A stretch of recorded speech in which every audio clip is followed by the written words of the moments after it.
So I am going to ask, just for the sake of sound, if everyone can mute their microphones and then just unmute it when you want to talk. It just helps, especially with the recording, to not have a lot of stuff going on in the background. So I just want to say hi. I'm Dionne. My name is Dionne Thomas, which you may be able to see. I own the Ziva Group, which is my virtual assistant staffing agency. I have a team of about 26 virtual assistants currently. I also run my own marketing and advertising firm with my husband. What else? And that's it. So I'm a busy girl. I live on a ranch on 80 acres in California in the Mojave Desert, with horses and chickens and dogs. Oh my. And so I'm not your average girl, not your average guru. We're going to talk about some stuff that I promote when I teach social media management. It's one of the things that I like to do for clients, more so and better than I do for myself. But we're going to talk a little bit about Instagram, and we're going to talk about what's more important. So one of the most important points that I want you guys to each pay attention to right now, and make sure that you listen. I don't care how many followers you have. I care about your engagement. I will never care about how many followers you have. I would rather see you with 100 active, engaged followers than 10,000 people that don't know who you are. Okay, so that's like the most important tool that we're going to talk about, because we're going to talk about a ton of Instagram stuff, but that is fundamental. Your engagement matters way, way, way more. There were a couple of questions thrown out. Mostly there were the two that stuck out the most was Instagram versus Facebook and hashtags. So I tailored most of this to that, but we're going to touch on some other subjects. Because I don't want to keep you guys too late, I have a tendency to speak really fast. There is a presentation.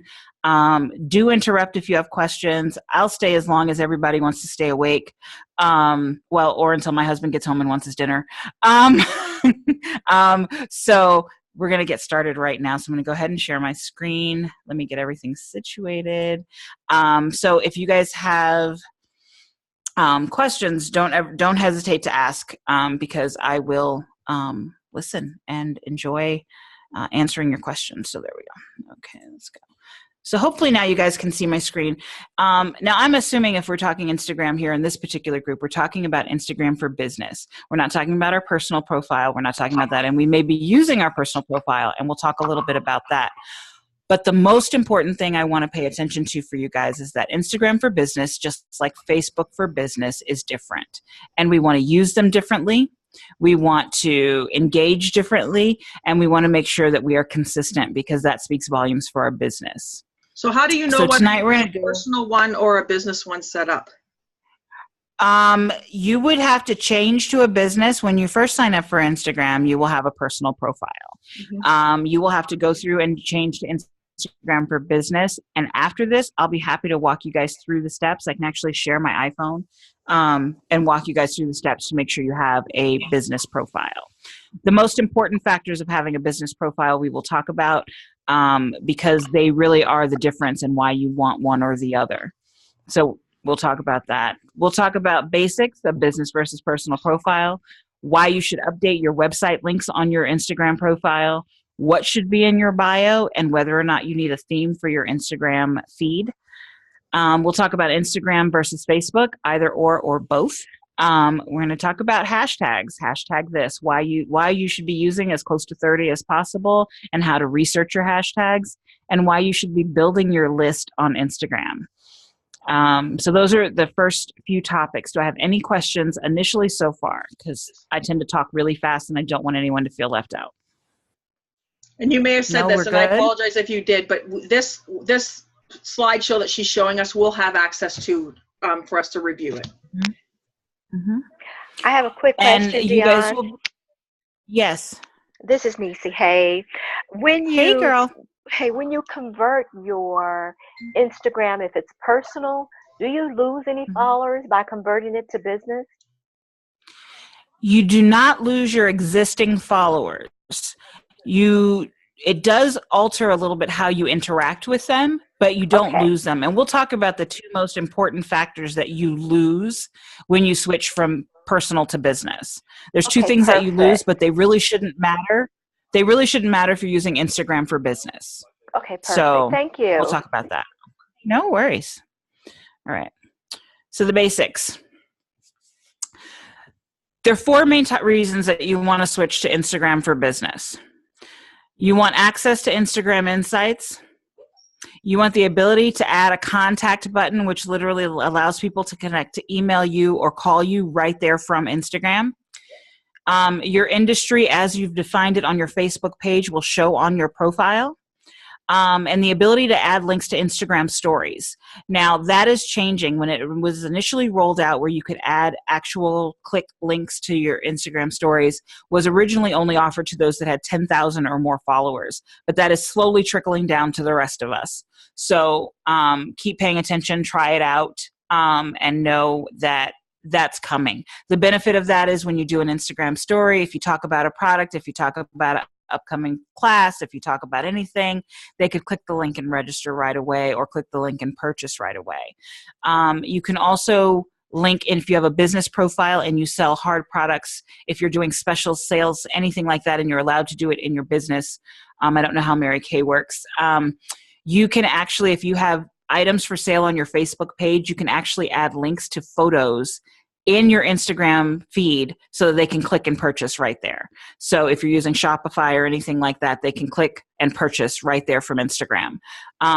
We want to make sure that we're paying attention to that, because most people are using or accessing the internet or Instagram from their phone or their tablet, not necessarily, not from their computer. So you want to make sure that they have that it's as few steps as possible and as easy as possible to make purchases, register for your website, or anything like that. So you want to make that as quick and as easy as possible. The more clicks they have to do, the less likely they are to follow through. So that's where you want to make sure it's as easy as possible for them to do what they need to do. Instagram Insights look a little bit like this.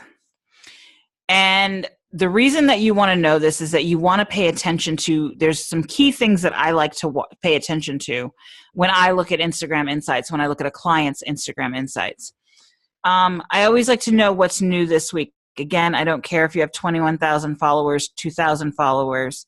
I care about your engagement much more than anything else. It is important to know the gender of your audience. The reason that it's important is you want to make sure that you're tailoring your content to the audience that you want. This is the audience you have. You want to make sure your content tailors to the content you want.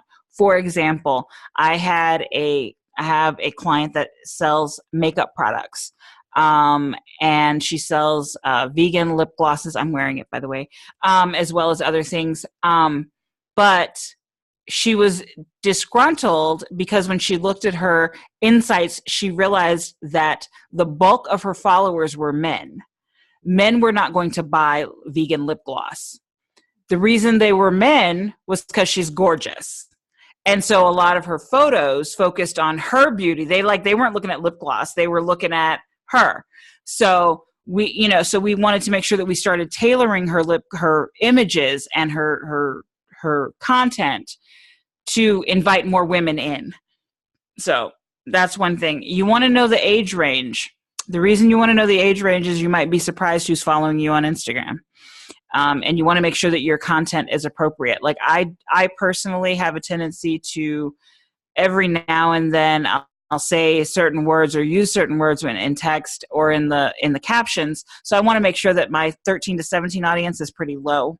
I like to make sure my audience stays in this 25 to 44 range. So that's just me. You also want to know where your followers are, because that may dictate when you should post and what you should post. Because if I live in California and the preponderance of my followers are in London, spending a lot of time and energy focusing on announcing events that I may be attending or participating in California, and I might be disappointed in my lack of engagement. Well, that's because my followers are in London, so they don't know. They're like, great, you're doing that. That's awesome. Then you want to pay attention to this, your times. Your times down here let you know when your followers are most likely going to be on. That's when you want to post. Keep in mind, the Instagram algorithm changes like Facebook does now, probably because Facebook owns Instagram. So you want to make sure that you're checking that and paying attention, because it may vary by the day. You may see more people on at a certain time. Keep in mind that Instagram now mixes up the feed, so they may not see it in order. That's why some of the other things that we're going to talk about, like keeping your website links updated, making sure your Instagram follows a general theme, or you keep people engaged. Don't assume because you posted it once that they will remember and know, or that they will even see it. So you may have to do things a few times before they know what's going on with you. Now, we just asked this question: what you lose when you convert to a business profile? You lose the ability to make your posts private. Private is no longer an option with a business profile. So if you're trying to update random photos of your stubbed toe to your family members, you may want to have a personal profile and a business profile. If you, I'm pretty transparent, I don't really care, but if you want, whatever you're trying to do, you just want to be aware that that's one of the things that you lose. You lose the ability to keep your profile private. There are I've noticed a few businesses that they will list their Instagram as a business profile, as a business, but I know it's personal because the account is private. You can't use Instagram for business and have a private profile. It just defeats the purpose. So you're kind of spinning your wheels there. You may have amazing content, but nobody can see it. And you then have to go back through and manually approve all these people, so that becomes tedious. The ability to link multiple Facebook profiles. Instead, you connect your Instagram account to your business Facebook page. So the Instagram account that you're using for business has to connect to your business Facebook page. It can't connect to multiples. You can't switch it 15 times. Those two have to connect. So before I go any further, do I have any questions? No, but let me share really quick, and only because I know this to be a fact. They will say Facebook business pages with Instagram pictures coming across them. I'm always hesitant because I hate the third-party posting, and I like to be authentic and think I'm doing my own posting. But the statistics say that Facebook actually does not penalize Instagram pictures coming across your news feed. And as a matter of fact, because Facebook owns Instagram, it kind of likes them. And so the talk in the marketing world is that Instagram going to Facebook, that direction, is good for our page. It's very good for your pages, and it's a good way to keep it populated without overworking yourself. I find that most people are trying to populate their Facebook page, populate their Instagram, populate their Pinterest. They're doing everything separate, and I cannot stress enough, don't do that. Do not try to keep it completely separate. You will literally spin yourself into a tailspin trying to do that.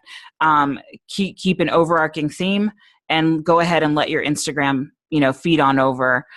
Just keep in mind that Instagram posts differently than Facebook. So you may want to occasionally either turn it off, or you may want to edit the post on Facebook every now and then if the hashtags and this, that, and the other don't quite match up to how you want it to look on Facebook. All right. Now, I have this. Your bio is limited in characters, so make sure they count. Include information for your contact now, and update your website with current links.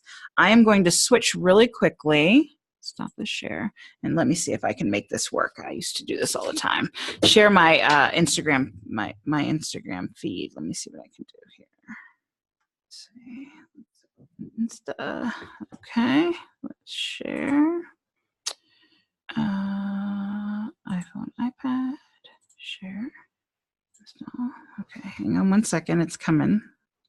Moving like molasses.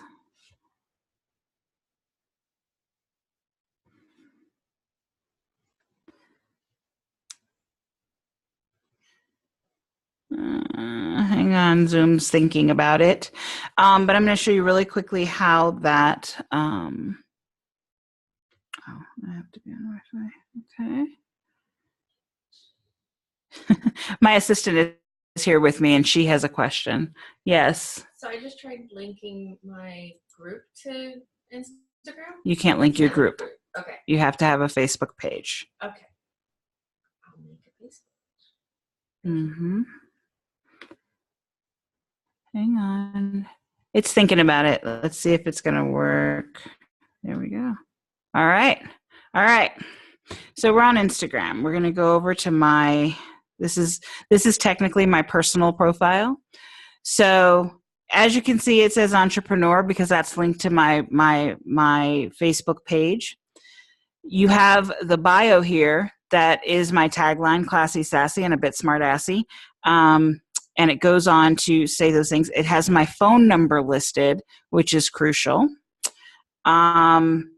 It also has a link. Now, that link right there is because for the last 2 weeks, I've been highlighting a podcast that I was interviewed on. Nisi actually was on that podcast with me. So that's the link that I use. Keep in mind, you can change that. So you should be changing it. If you have a freebie, if you're promoting something new, if you have specials on your website you want them to take a look at, that should change. Shouldn't change it daily, but you should change it to fit where you are in your business. And then you have your address can be listed as well. So if we look at another business profile, let's see if I can find somebody really quick. Let's see. I'm not going to flip through, but you can see different things. Then you can see my feed. I'm going back to doing a theme. So I've gone to black and white. I'll switch it up and do a week or two of a colored theme. It just makes it pretty for if they come to my page based on a particular post, it kind of follows a theme. Instagram, we are telling a story. It is all visual. So we are telling a story with Instagram, and we want to make sure that they can get it. If you notice right down here, it says text, email, or directions. They can get directions to the address I have right there on my page. They can email me directly, which is an email address that's associated with my Instagram account, or they can text me because I say text messages are fine. Okay, so you want to have that information readily available, especially if you're either in a service-based industry or something where someone may want to order a product. You want them to be able to contact you quickly, again, from Instagram. So text, it pops up, boom, and it's going to text me and I can send a text message. If I say email, cute babies, because everybody needs to see cute babies, it's going to take me right into my preferred email program and let me send an email address. There you go. Okay. So that's why you want to have that there. That's why you want to have those things updated and complete in your profile. Any questions? Because I know I did that really, really fast. Actually, yes. So when you put your phone number right on there, I'm just wondering the number of telemarketing calls that you get or just spammy calls. Do you notice having your number out there that you get more, or? That is a business phone number. I highly recommend that if you're going to put a phone number publicly on your website or anywhere, that you consider getting a Google Voice number or getting some sort of other number that you can turn off and separate. Okay. So that they can text it, they can call it, they can whatever, and you can start kind of, I would never put my personal cell phone number out publicly. That's me. Okay. But I don't believe in doing that. I think you just open yourself up to way too much these days. But having a Google Voice number, if you have a Gmail account, you can get a Google Voice number. It's free. It can be the same area code as you want. You can pay for it and get an 800 number. You can use their services, Pickup, Grasshopper. There's a number of services that start as low as $2.99 or $3.99 a month if you want to pay for them and have auto answers and all that kind of stuff to kind of weed out the telemarketers. But I would never publish, if I didn't have a brick and mortar business, I would never publish an actual number. I would never publish a direct to me at 2 a.m. phone number. Okay. Thank you for that. Thank you. That's me. But do what you want to do. I have to wonder how many people physically even use the phone anymore. And I'm not being a jerk, but it's very true. Because my phone number's on a couple things, but boy, oh boy, like the messages just ping, ping, ping, ping, ping, and no one's picking up the phone. And so I think you have a valid point, but dang it, I worry more about the spam coming through all of the other portals that it can come and hit us at with all the messages and stuff like that rather than phone calls. Because with the new phone number, my phone number's on very out there now.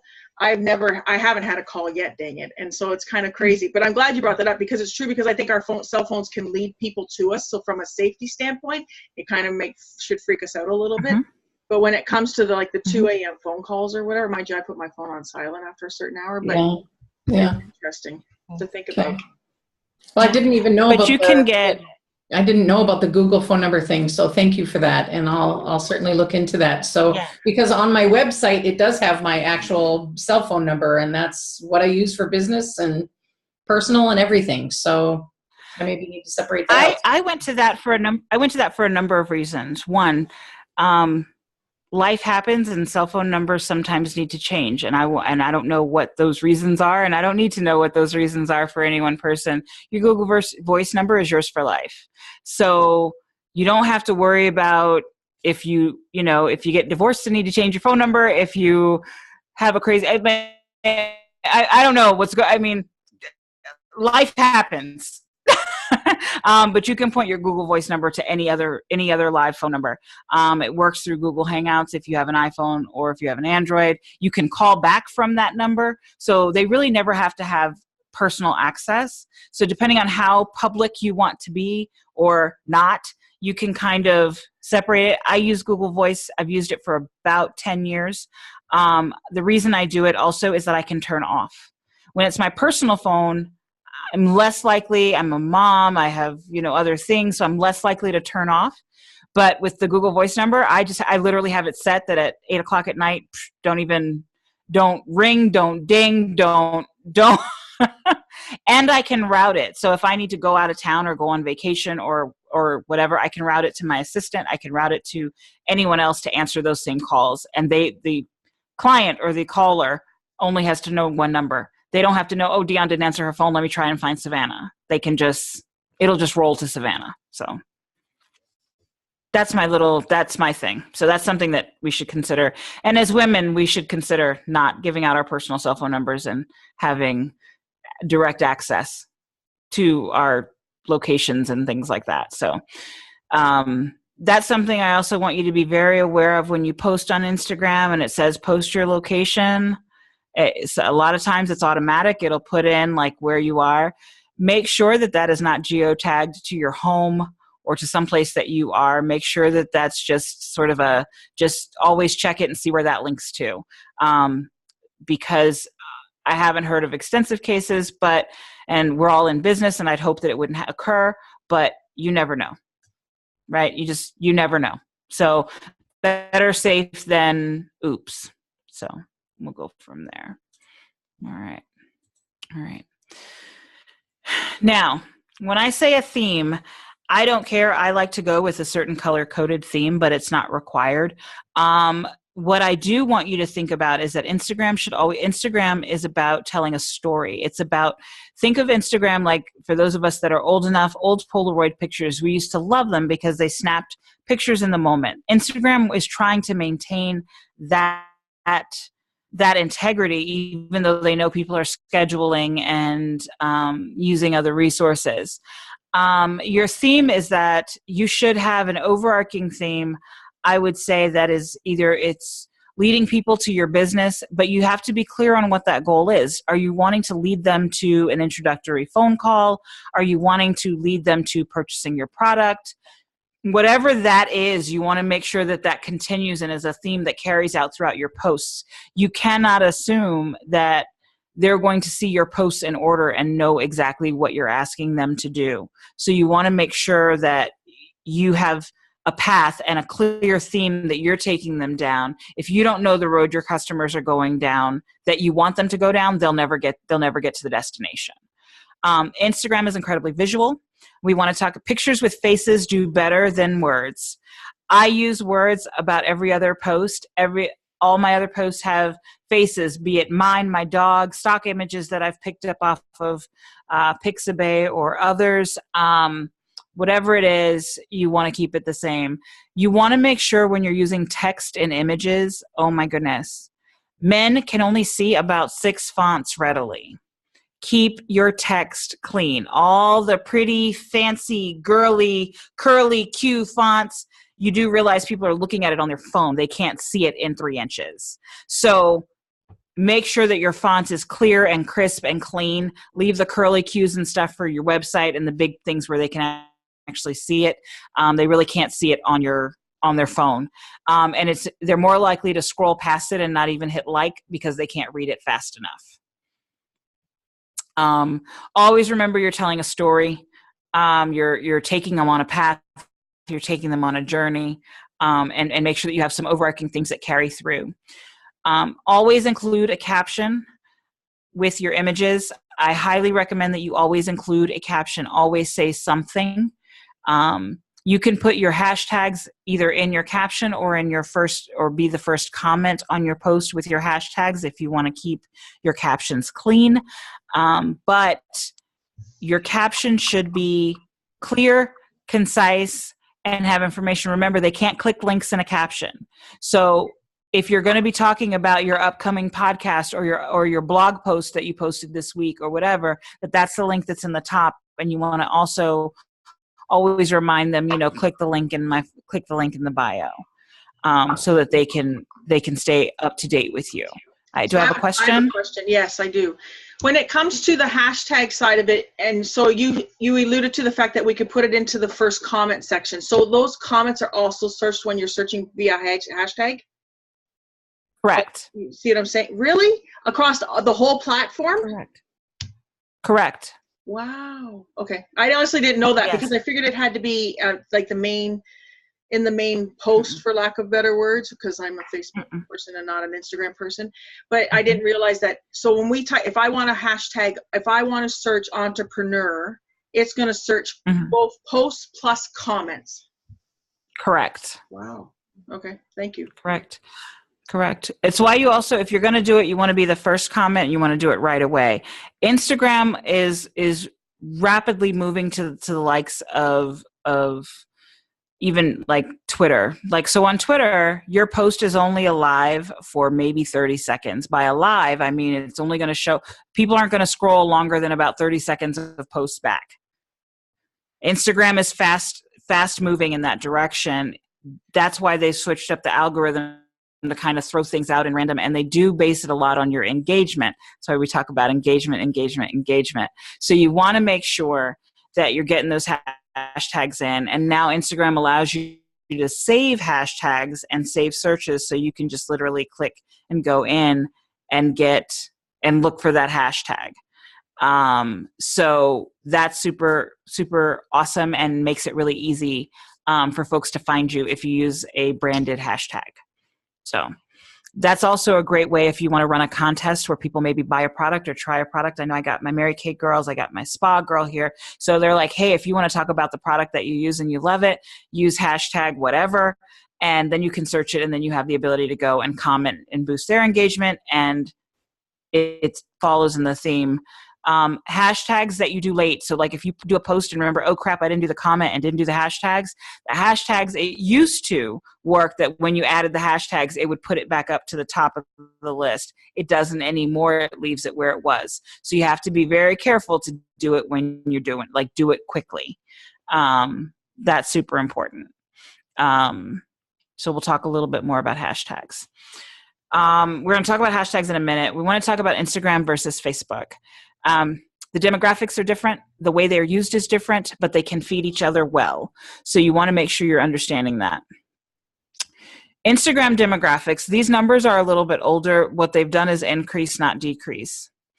There are a total of currently that number runs about 35% of internet users are using Instagram.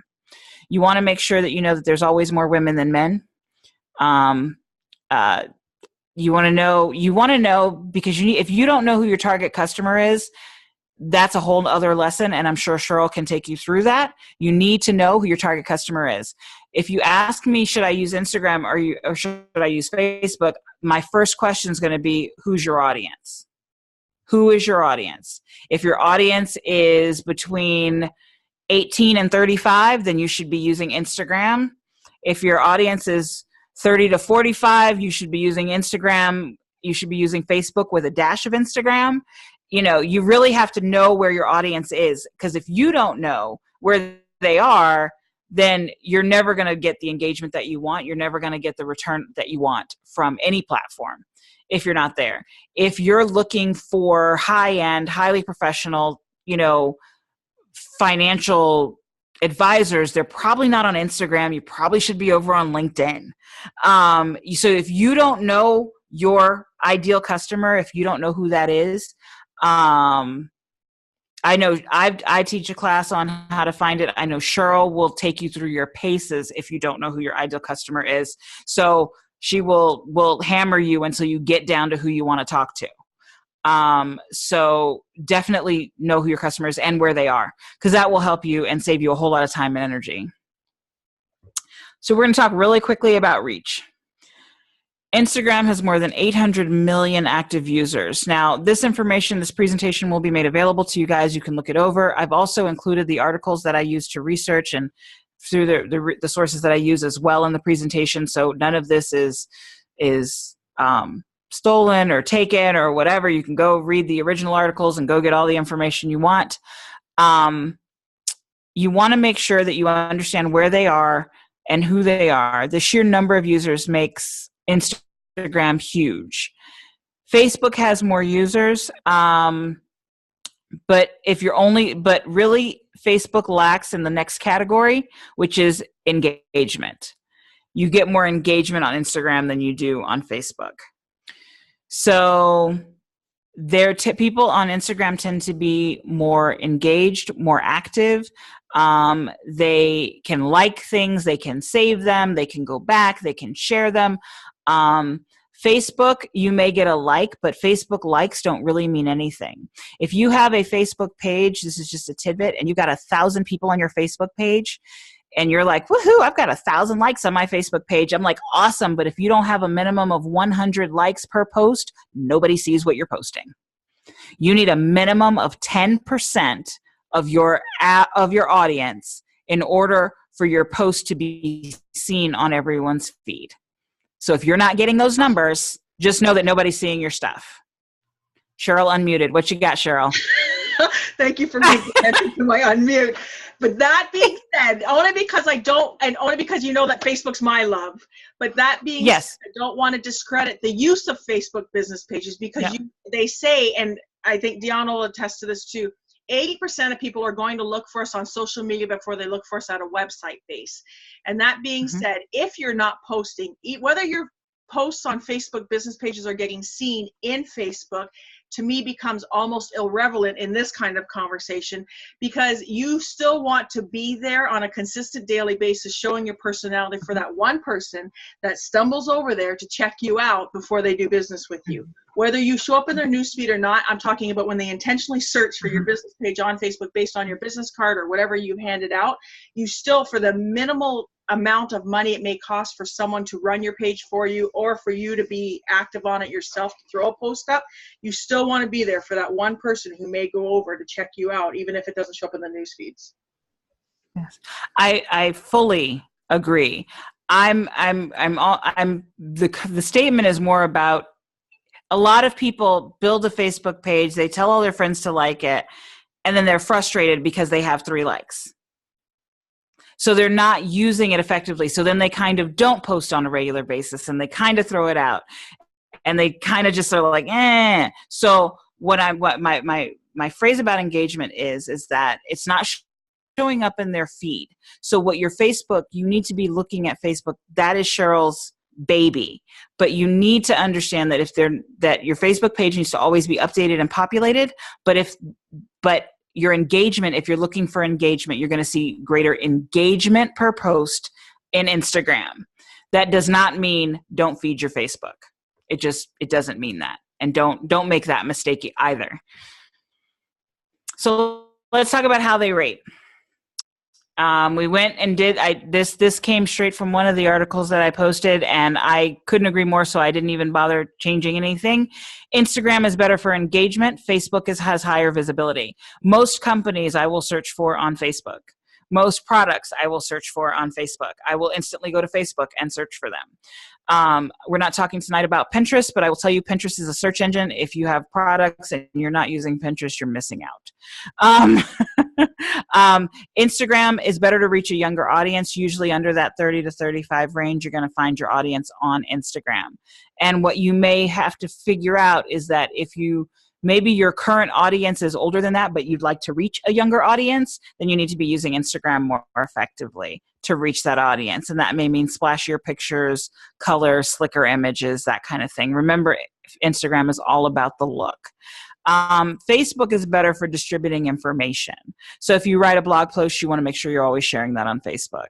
And you're encouraging others to share it out as well. If you are inviting people to join your mailing list, we're going to talk a little bit about why your mailing list is important, and Cheryl will, I'm sure, back me up on why your mailing list is more important than, in a lot of ways, than all of this stuff. But you want to make sure that you're using Facebook to distribute information. They can go hand in hand. So when I talk about an overarching theme, my typical template says that I write one blog post a week. My blog post goes out. My blog post feeds the content and themes for my social media for the week. And I use images on Instagram, but it attaches to sections of the blog post on Facebook. So it's a higher matrix, but that's basically how I do it. Let's talk really quickly about hashtags because I don't want to keep y'all too late. According to TrackMaven, Instagram posts that use hashtags get more likes and comments. With posts containing 9 hashtags, now mind you can use up to 30. You will get 2.5 times, it'll perform 2.5 times better than one that uses 1. Hashtags are your friend. Use them. I recommend, we'll talk about that. I have a list of 15 to 20 that are my standard, my go-tos. That's what I put in the first comment. And then I use the other 10 in the caption that I use on Instagram. Yes, Cheryl? No, yes. You're good? Okay. Oh, yes. First of all, let me say that I am learning stuff because honestly, I do not profess to be proficient in anything, let alone Instagram. But that being said, that blows me away because I was always thought 5 or 6 hashtags. Because when I see all those hashtags, I think, dang, like it doesn't, you know what I mean? And I mean dang in a not so good way. And so like what you're saying is literally like kind of frying my little brain a little bit. Yeah. Well, because they can search, because they're usually they're going to fall down I always say you want people to go down a rabbit hole. You just want to make sure it's your rabbit hole. So when they get out there on the internet and they're searching, you want to take them down a rabbit hole. You just want to make sure it's your rabbit hole. From my own experience, when I don't use hashtags, I'll get maybe 20 likes. When I use the right hashtags, I'll go 100, 150 likes.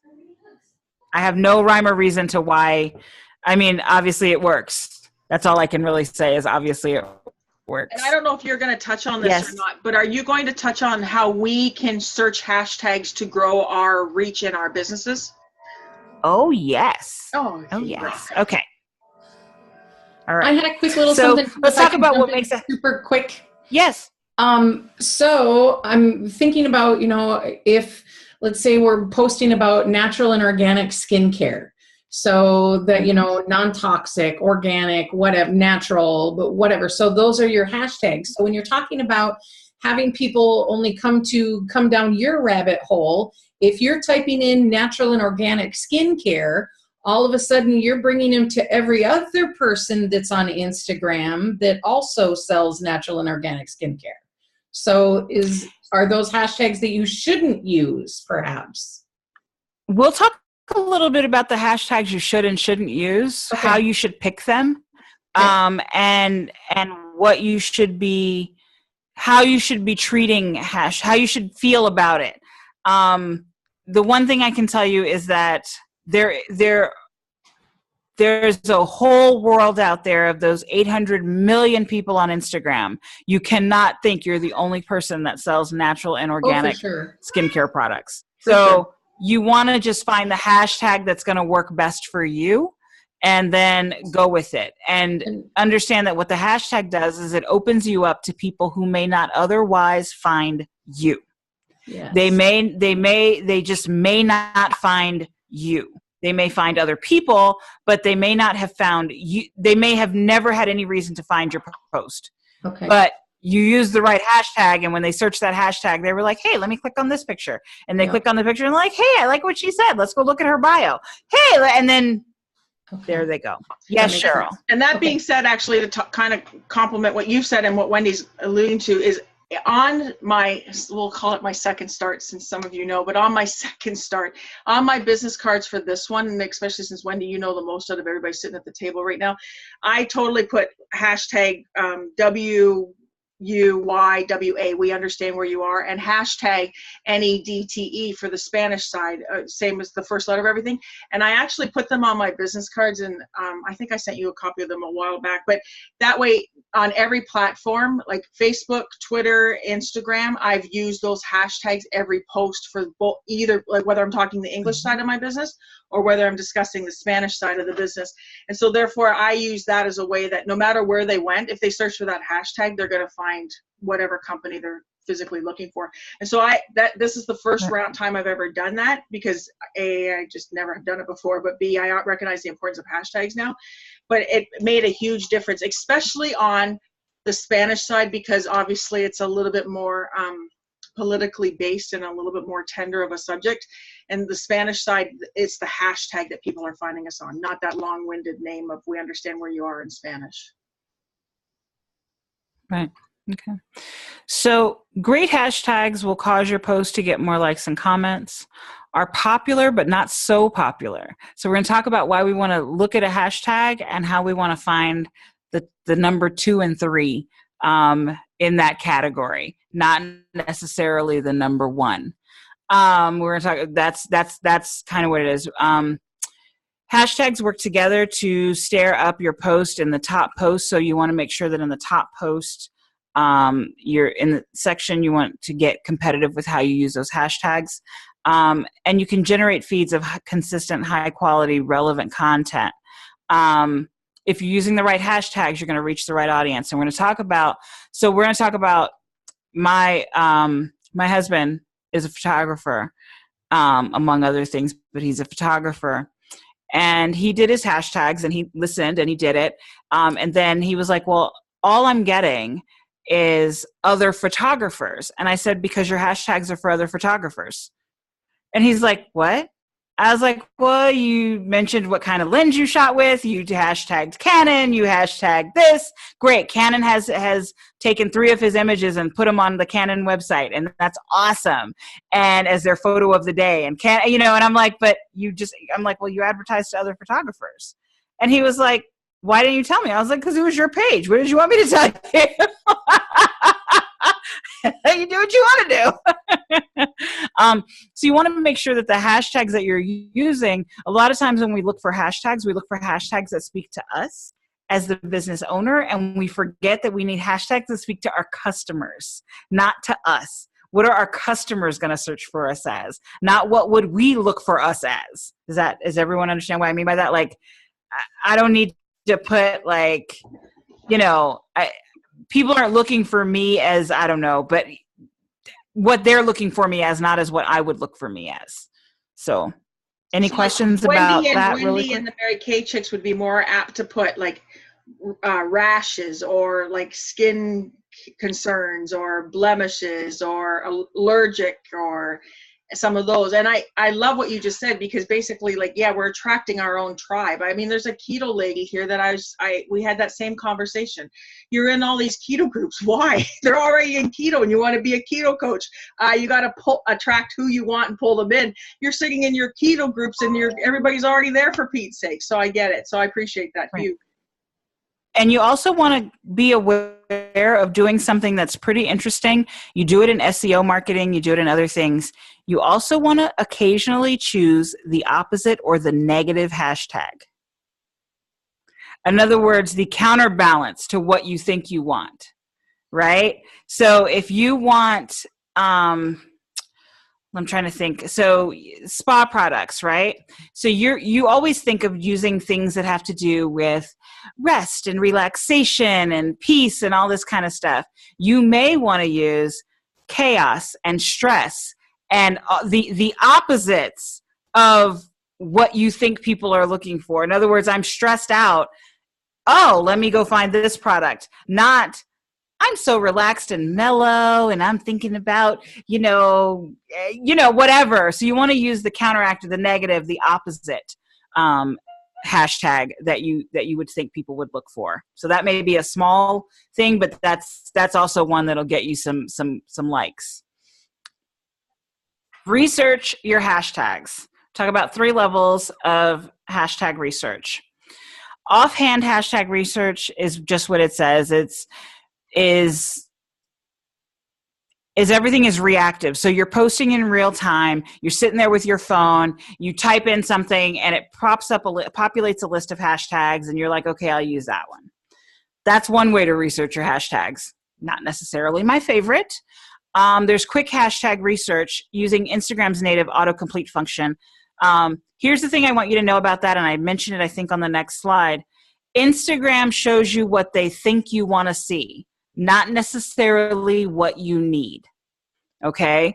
Again, so in the autocomplete function, the intuitive search function of hashtags on Instagram, they show you what they think you want to see, not necessarily what you need for your business. Okay?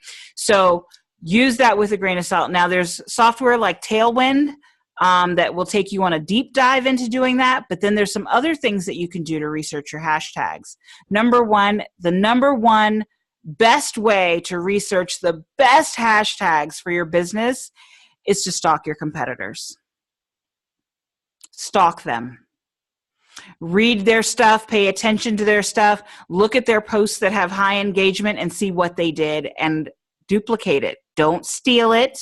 Don't steal their post, but duplicate their effort. Duplicate their message. If you search their hashtags, literally, like they'll put hashtags in their post, click on that hashtag and see what shows up.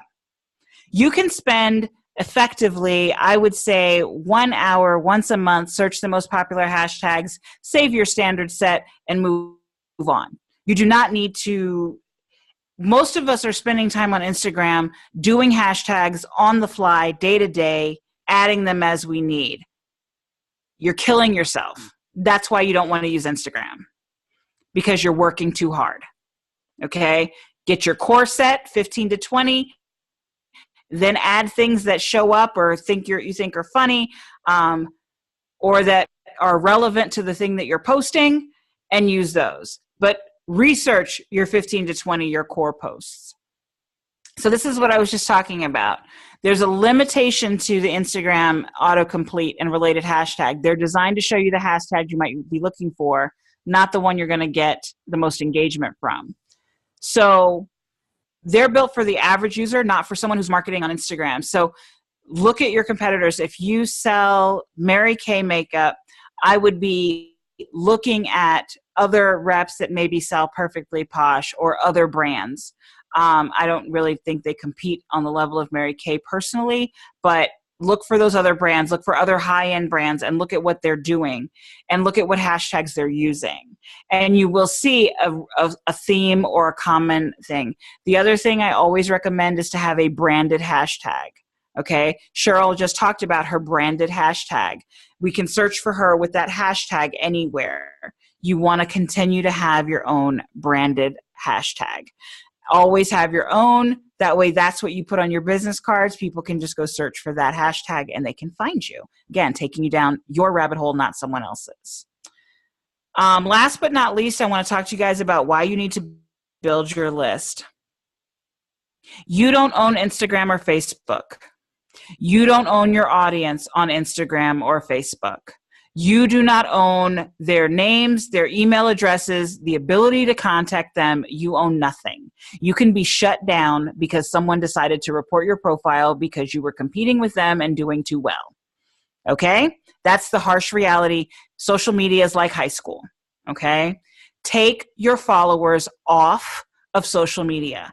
Communicate with them on social media, use social media, but if you are not list building, if you're not collecting their data on your own platform, separate from social media, you are at the mercy of Instagram. You're at the mercy of hackers. You're at the mercy of someone else's mood.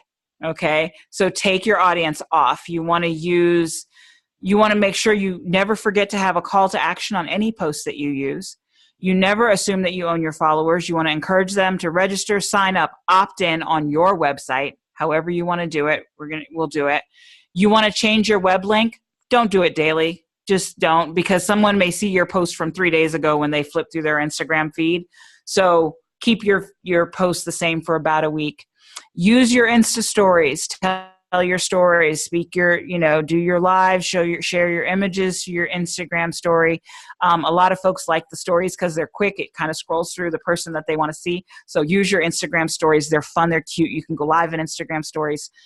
Folks really do love that. Always remember, video is king. Video is king. Short 30-second videos, you can use any software you want. You can create them yourself. You can use Ripple if you like that app.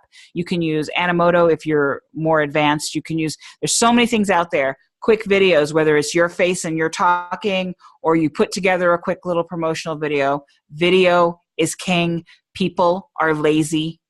Make it easy for them. Make it easy for them to read. Make it easy for them to figure out what you want. Savannah's my assistant who's staying off camera because she's weird like that. But she has a question. What do you want to say? What are some examples of call to action? Examples of call to action. Order now. Call now. Talk to me today. Book today. Limited time. If you don't have any urgency, people will be like, okay, I'll get back to it. Understand something. If it's not easy for them, they are sitting there with their phone in their hand. So you want to make it as easy as possible for them to reach you because it's in their hand, right? So you want to make sure that you're saying you can call now and schedule an appointment. Click the link in my bio to book your this. Do your thing. You want to do that as quickly as possible. So you want to make sure that you always have a call to action. You can order now. This only lasts for this long. You see it all the time. You see commercials. Commercials will tell you, I don't know, we'll use like 1-800-mattress. Dial 1-800-mattress now. Okay. And then they'll say like 5 words. Dial 1-800-mattress now. That's your call to action. Say it repeatedly. Drill it into them. Any questions really quickly?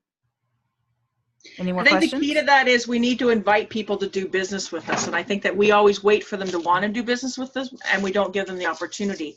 And I equate that to kind of like when you're going into a supermarket and you hold the door open for somebody, we got to open the door. And I think a lot of us sit here and think, oh, they'll pop it open when they're ready, dang it, because we're reactive instead of proactive. And I preach it all the time. And I'm just as guilty of it. So please know I'm not above anybody in that case. But the call to actions, if we literally start programming ourselves to recognize the fact that we're giving someone an opportunity to do business with us, it takes the slimy feel away from it that I think some may struggle with, as in feeling like you're that slimy salesperson who's trying to gravitate and pull everybody in. Well, it's not slimy when you're literally got something that you're proud of and that you recognize it's an opportunity for somebody else to utilize it. Okay. So last but not least, I want to talk to you guys and offer a fun thing that I love to do. I've done quite a few to help grow my Instagram following and have them be active and engaged, and to get some real-time kind of feedback on my images and content that I put out there. We do Instapods. Instapods typically consist of about 5 to 8 people. We're on a DM link in Instagram because you can DM and send messages in Instagram. And basically what we do is we share one post a day that we want people to engage with. And everyone in the pod will go and like and comment. I always want you to remember when you're commenting on a post, you want 3 or more words, not necessarily emojis. Okay? 3 or more words, and then throw in the emojis. And you want to have those on your post. So we put 5 to 8 people in a group. I like to link them by general service area or type of business. And the reason for that is you can stalk your competition without feeling weird about it. So you want to see people, if they're consultants or in sales, you want to see them. You want to see people that have a brick and mortar business. You want to see them, and you just commit to saying, okay, 5 or 8 of us are going to go. We're going to share our post every day, and then we're just going to go like and comment on our pods, everyone in our pods posts. Boosts engagement, also helps increase our followers. I don't like to make the groups much bigger than that, because when you got 15 people in a pod, it becomes overwhelming and you feel like you're spending your day on Instagram. So there's a link that Cheryl has, and we'll post it for you guys. If you guys are interested, we'll start the next round probably on October 15th, the same day that we start our Girl Wash Your Face book club. I hope everyone is signed up to read Girl Wash Your Face. I hope you got your book. I hope you're ready to get started reading that chapter by chapter. I have to order a second copy for my assistant here, Savannah, so she can read along with us and join us. So we'll start it on that day. So I'll have about a week so people can watch it on the replay, and they can join an Instapod. Again, I'll match you guys. Cheryl, I'll match. I'll be in every group. So I'll be busy, and I will be liking and commenting on your posts. So giving you some feedback, and then giving you some feedback, because sometimes I'll give feedback like where I'll ask a question, and the question isn't necessarily because I want an answer to your question, because I want an answer. It's because your post didn't answer the question. So it's my little way of saying, hey, that's awesome. So can I buy this? Or can I see this? Or, like to give you some feedback and help you make sure that your content, your captions, and your posts really match what you're trying to say. So with that, I'm going to kind of shut it down for a second. Do I have any questions after all of that craziness? Any quick questions? Lots of silent faces. Lisa, am I keeping you awake? Any other questions? This is really just quick. great. No question. This is just great information that I did not know about Instagram and how it hashtag. I mean, this is all blowing my mind. So thank you for inviting me. Oh, no worries. And I'll invite you to the group that Cheryl runs, Nisi. We understand where you are. And so you can have access to our other things, but also you'll have access to the replay, the presentation that I gave tonight. And I will post my Instagram links. Cheryl has them as well. So you guys can come follow me if you want to follow me. But I do encourage you to do the pods, because I'd love to be able to actively engage and follow you and give you real-time feedback on your posts, because that's better than me auditing it's better than anything else, is if I can respond to you and say, that's great. Because if you get kind of that's great and you're like, you'll know that I'm not being mean. I'm saying that's great, but you didn't tell me anything. Yeah, that's good. That's good. It's a beautiful picture. You told me nothing. Yeah, definitely need that. So thank you. Yeah. So we'll make sure you guys all get all of that information. Any other questions? Great info tonight. Thank you. Any other very questions? much. Mind-blowing info, actually, because I have to tell you that even I was just like, dang, like I learned a lot, and I can't thank you enough, Dionne, for A, your patience that you show with me waiting for this to happen, but B, also for making it happen for us and having the slide presentation and just going above and beyond. Dang it. I appreciate you, and you know that I've expressed that to you before, but I definitely appreciate you serving the community with me too, and then putting this out and making it happen, because I walked away with a whole bunch of stuff that I'm not even utilizing Instagram the way I should be. There's no lie that way. So I definitely appreciate it. Will you share with everybody the easiest way to get in touch with you? And I'm thinking more so for the replay and stuff like that. And I know I'll put your links behind it, but what do you prefer, Dionne? Emails or text messages, or what is our easiest way to find you? So my normal spiel is you can find me at ItsJustDionne on Instagram, Facebook, Twitter, you name it, you can find me. It's Just Dionne. You can find my other businesses, the Ziva Group, NGA Media, all that other stuff. But the easiest way is to just search It's Just Dionne, and you will find me on just about every platform there is. I love social media. Cheryl will tell you. I love learning the new technology. I'm not a big Snapchat user, just not my jam.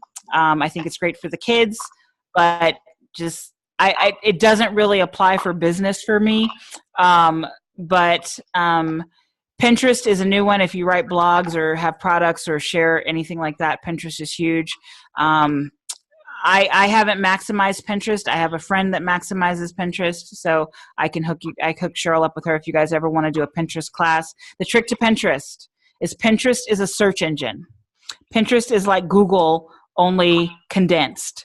And so if you're not using Pinterest, that rabbit hole, and I've avoided it, right, because I can't. Right. I will say though, I have used it a lot for the Spanish side to send in some simple English kindergarten stuff for the girls, for those who are familiar with where I'm at. But that being said, dang it, boy, oh boy, from a business perspective, I'm like, please don't tell me I have to use it.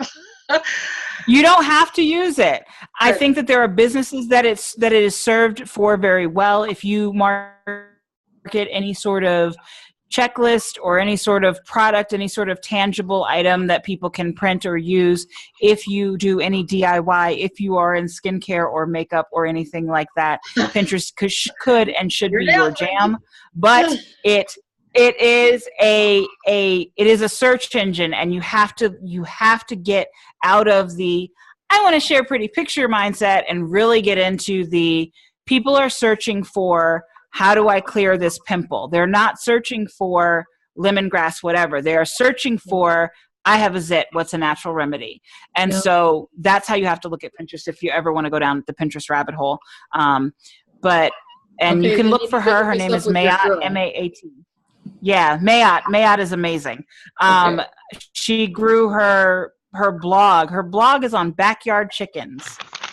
Now she's been featured in Reader's Digest, just any number of magazines, and she grew it all on Pinterest. So yeah, wow. Pinterest is amazing. Okay. Pinterest is amazing. So whatever platform you use it well. I don't believe that you have to be everywhere, and the reason for that is your best marketing is done on the platform in which you're most comfortable, because that is where you are more likely to be consistent. That is where you are most likely to be yourself, and that is where you are most likely to engage. And you're bringing in the proper. I know Cheryl has taught on. Right. I love LinkedIn. I love what LinkedIn should do. I find LinkedIn to be time consuming and not user friendly. People are like, but you serve other businesses, you should love LinkedIn. I'm like, it's time consuming and not user friendly. It doesn't. I get more from Facebook. I get more from Facebook. Lisa, are you good? Because you unmuted yourself. Are you good, my friend?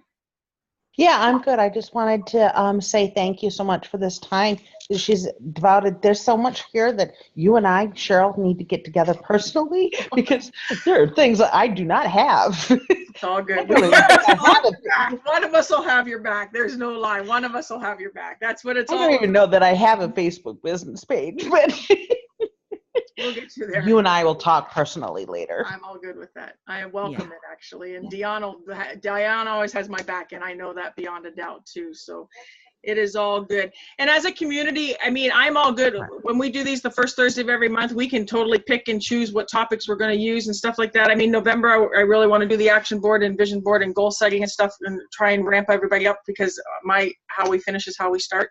Yes. And but December, the very first Thursday in December, we can decide what we want topic wise and stuff like that. And dang it, I love that we have people in the community like Dionne who can lead us through this kind of stuff, and that we can learn from. And so let's use them. And if she doesn't know it, and if I don't know it, or one of us doesn't know it, then surely we're connected to someone who does. And I think that's the beauty of building the community the way we are. So I can't thank you enough.